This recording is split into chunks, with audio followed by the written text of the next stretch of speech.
So activity one, obstacles that parents may face, or obstacles that disabled parents may face when raising a child. So according to Lynn, who cited Kirschborn, we can see that. Who cited Kirschborn, it's a little bit backwards. Kirschborn working in 2002, more than 10 million families, at least one parent has a disability in America. Each is unique. Challenges differ based on the disability as well as the family support system. Some challenges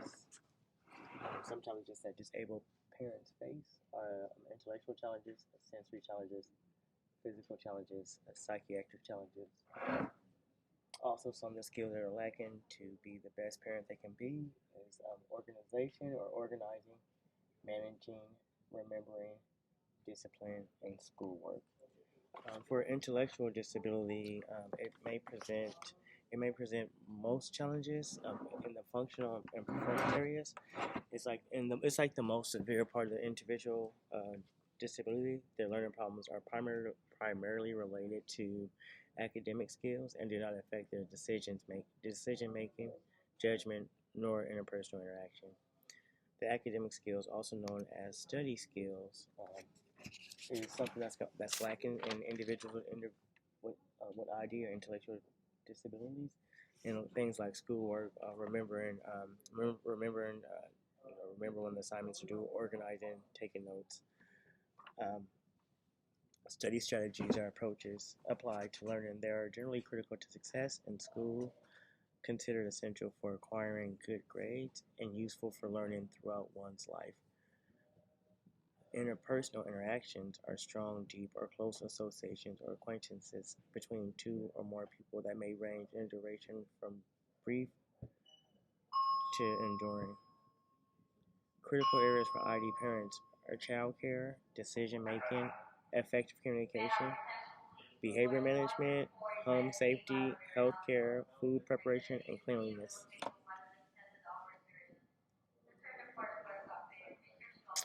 Sorry, there's an alarm going off real quick. So parents that are disabled and weren't raising kids that are facing sensory and physical disabilities.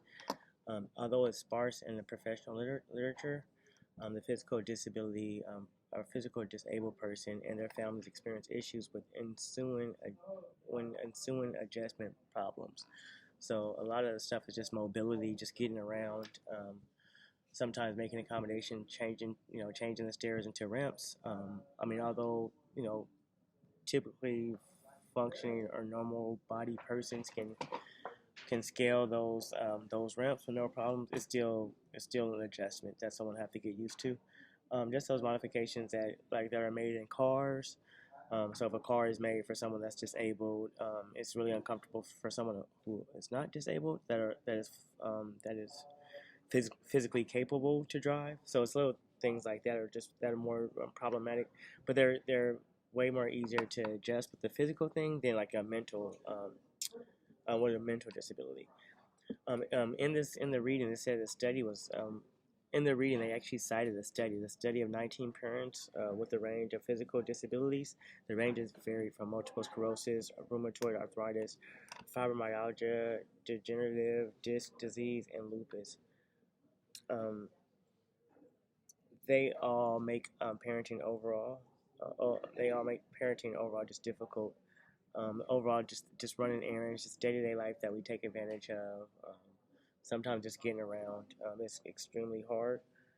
And when we just think about the physical, just think about just walking, and if you can't walk, you have to limit where you park at. You have to take extra precautions on making sure you're not parking on an incline hill, or so you won't it'll be hard for you to walk back. So just things like that, just anything with mobility is problematic. It then goes into psychiatric problems and mental health issues. This is limited to the range of responses. They have interactions with others, but it's like limited interactions. They sometimes can try to avoid interactions with other people, especially depending on if like they've had PTSD or something like that. Then depending on the setting, they'll make a point to try to avoid conversation as much as possible. Also, in this activity, I'll attach the other video. So it may be out of order. So if it's out of order, forgive me. But I'll attach the other portion of this video about how I grew up and how that affect the way I teach. So in this activity, we're supposed to take some time to reflect on the idea that our history influence on how we raise our children. First, we're supposed to think about how our history may impact our interaction with our children, either professionally or personally. Secondly, consider how someone's history may come into play when they're raising a child with disability. So I actually can speak on 2 points of this, but I'll tackle the first one because I have a video attached to this. So I remember growing up early as always being an outdoorsy person, and I think that's because I'm the only boy, so I have 4 sisters. So I mean, times when we playing like games like board games, where it's fine. But when it was like time that I need to get out and get dirty, I was out there by myself. So like over time, I mean, I really just had a knack for like getting into things, like either crawdadding or I have rock collections and leaf collections and things like that. So just over time, I end up almost making curriculum out of it and not even knowing that I was making a curriculum out of it. So I remember earlier, I might have been in the 3rd and 4th grade, and I had the years ago they used to have like photo albums where you can put pictures inside the photo albums. Well, instead of this particular photo album, I'll just have different kind of leaves and like where I picked them from.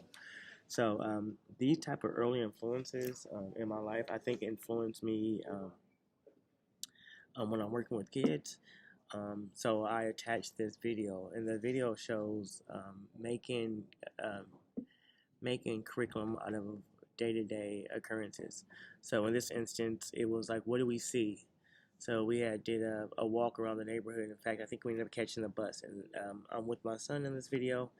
In the video, it kind of lays out potential curriculum, and just you can just tie in how I'm using what I've done in the past to what I'm doing in the future.